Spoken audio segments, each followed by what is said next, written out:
महापंडित राहुल सांकृत्यायन व्यक्ति नहीं, अपने आप में एक शैक्षिक संस्थान थे। वैष्णव परिवार में जन्म लेने के बावजूद उन्होंने सर्वधर्म समभाव की भावना के साथ भारतीय अस्मिता, साहित्य और आपसी सौहार्द के लिए अपना संपूर्ण जीवन भारतीय संस्कृति के लिए समर्पित कर दिया।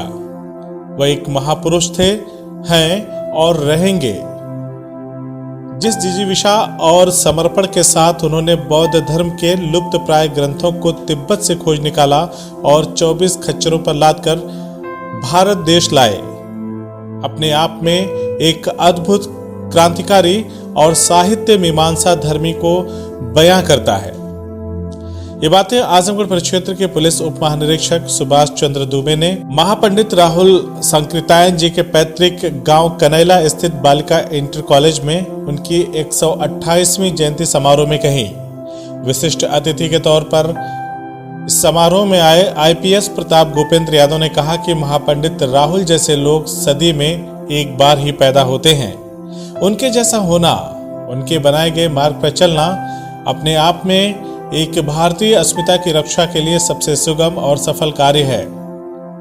आज जरूरत है कि भारतीय समाज का हर व्यक्ति महापंडित राहुल सांकृत्यायन के बताए रास्ते पर चले और पूरे भारतवर्ष को जाति, धर्म, संप्रदाय रहित समाज के रूप में स्थापित करे। तो वहीं जनहित इंडिया के संपादक और विद्यालय के प्रबंधक मदन मोहन पांडे ने अतिथियों का आभार व्यक्त किया। इस कार्यक्रम की अध्यक्षता विजय शंकर पांडे और संचालन राजेश्वरी पांडे ने किया। इस मौके पर क्षेत्र के गणमान्य व्यक्तियों के साथ स्कूल के बच्चे और अभिभावक उपस्थित रहे। राहुल सांकृत्यायन जी हिंदी साहित्य जगत के शलाका पुरुष रहे हैं। हम सभी लोग जानते हैं कि उनके जैसा हिंदी साहित्य का विद्वान आज के परिवेश में दुर्लभ है। राहुल जी के विचारों की प्रासंगिकता देश काल की सीमाओं से बहुत दूर तक प्रासंगिक रही है। आज भी उनकी कृतियाँ पढ़ने के बाद ऐसा महसूस होता है कि वह आज के परिवेश में भी स्वयं को चैतन्य युक्त रख करके वैचारिक लेखन किए हैं। मेरा मानना है कि साहित्य चूँकि समाज का दर्पण होता है, तो राहुल जी ने भूत, वर्तमान और भविष्य तीनों को ध्यान में रखकर जिस प्रकार से साहित्य सृजन किया, उनकी उस सृजनात्मक साहित्यिक प्रतिभा जहाँ जिस उर्वरा भूमि से शुरू में प्रस्फुटित हुई, वहाँ पर आने का एक अलग ही सौभाग्य है। आज चूँकि उनका अवतरण दिवस है, तो ऐसे महामना को मैं अपनी तरफ से प्रणाम करते हुए उनकी साहित्यिक प्रतिभा को भी बारंबार नमन करता हूँ। हम लोग बहुत पहले से ही उनके हिंदी साहित्य के योगदान को देखते हुए वैचारिक रूप से उनसे बहुत प्रभावित रहे हैं और यहाँ आकर के उनके कार्यक्रम में शामिल होकर के निश्चित रूप से हम लोगों को बहुत अच्छा महसूस हुआ है। देखिए, बच्चे देश के भविष्य हैं। बच्चे तो केवल मैं 2 लाइन में बच्चों से केवल इतना कहूँगा कि बच्चे हमेशा वर्तमान में रहें। अगर उनका वर्तमान अच्छा है तो उनका भूत और भविष्य दोनों नैसर्गिक रूप से अच्छा होगा, क्योंकि आज का जो वर्तमान है वही कल भूत के रूप में बदलेगा और जो कल का भविष्य आएगा वो वर्तमान के रूप में आएगा। तो बच्चे हमेशा अपने वर्तमान परिवेश में रहते हुए पूरी ईमानदारी से, पूरी पारदर्शिता से अपने पाठ्यक्रम को पढ़ें, अपने माँ बाप का, गुरुजनों का सम्मान करें।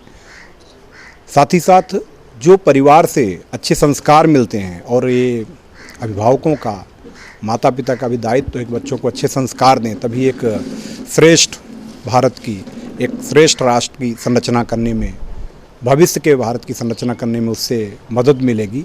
तो बच्चों को मैं केवल 2 लाइन में कहूँगा कि उनका शानदार था भूत और भविष्य भी महान होगा अगर संभालेंगे वो जो वर्तमान होगा। देखिए, आज महापंडित महामना राहुल सांकृत्यायन की 128वीं जन्मतिथि है और मैं भी इसी धरती का रहने वाला हूँ, आजमगढ़ का ही रहने वाला हूँ। मेरे लिए गर्व की बात है, फ़ख्र की बात है। आज मुझे आमंत्रित किया, मदन मोहन पांडे जी ने आमंत्रित किया। मेरी बहुत दिली इच्छा थी, बहुत दिनों से इच्छा थी कि मैं उनकी पुण्यतिथि पे या उनके जन्मतिथि पर उपस्थित हूँ। हालांकि इसके पहले भी मैं इस गांव में आ चुका हूं और मैंने भ्रमण भी किया, इस गांव के चप्पे चप्पे को देखा है। लेकिन आज का यहाँ मेरा आना और बोलने का जो मुझे मौका मिला है, उसके लिए मैं बहुत ढेर सारी शुभकामनाएं और बधाइयाँ देता हूँ, बहुत सारा धन्यवाद भी देता हूँ यहाँ के लोगों को। और मेरे लिए पर्सनल रूप से ये हमेशा एक यादगार लम्हा रहेगा कि इतने बड़े महापुरुष की जन्मभूमि पर आकर के मैंने उनके बारे में 2 शब्द कहे। देखिए, बच्चों के लिए जहाँ तक बात है तो मैं उनको सिर्फ एक ही संदेश देना चाहूँगा कि जीवन में सबसे बड़ा अगर कोई मित्र हो सकता है तो पुस्तकें हैं। वो पुस्तकें पढ़ें। मेरा खुद का जो निर्माण हुआ है, मैं अपने आप को पूरे समाज से जुड़ा हुआ व्यक्ति मानता हूँ और समाज के हर व्यक्ति का योगदान रहा है। लेकिन सबसे बड़ा योगदान अगर किसी चीज़ का मैं मानता हूँ अपने निर्माण में, अपने व्यक्तित्व के निर्माण में या अपने अस्तित्व के निर्माण में, अपने करियर के निर्माण में, तो निश्चित तौर से वो पुस्तकें हैं। तो जो विद्यार्थी हैं उनसे मेरी ये अपील है, और जो परिजन हैं, जो टीचर हैं, उनसे भी मेरी अपील है कि आप छोटी सी बनाएं लेकिन एक लाइब्रेरी जरूर बनाएं घर में। आप 50 पुस्तक की बनाएं, 100 पुस्तक की बनाएं, 500 पुस्तक की बनाएं, लेकिन एक लाइब्रेरी जरूर बनाएं। क्योंकि पुस्तकें सबसे कम पैसे में और सबसे कम समय में आपको उनसे मिलवाती हैं जिनसे आपको कभी मिलने का मौका नहीं मिलता और जो विश्ववंदनीय होते हैं, विश्व पूज्य होते हैं। अगर आप गांधी जी की आत्मकथा खरीदेंगे तो 50 रुपये में वो मिल जाएगी, लेकिन 50 रुपये में आप गांधी जी के विचार के साथ आप यात्रा करते हैं। जब उनको आप पढ़ते हैं तो आप गांधी जी के मानसिक जीवन से जुड़ते हैं, उनके जीवन से जुड़ते हैं। तो ये मेरी अपील यही है कि आप पुस्तकें पढ़ें, अच्छी पुस्तकें पढ़ें, उनको अपना मित्र बनाएं। निश्चित तौर से आपका कल्याण होगा।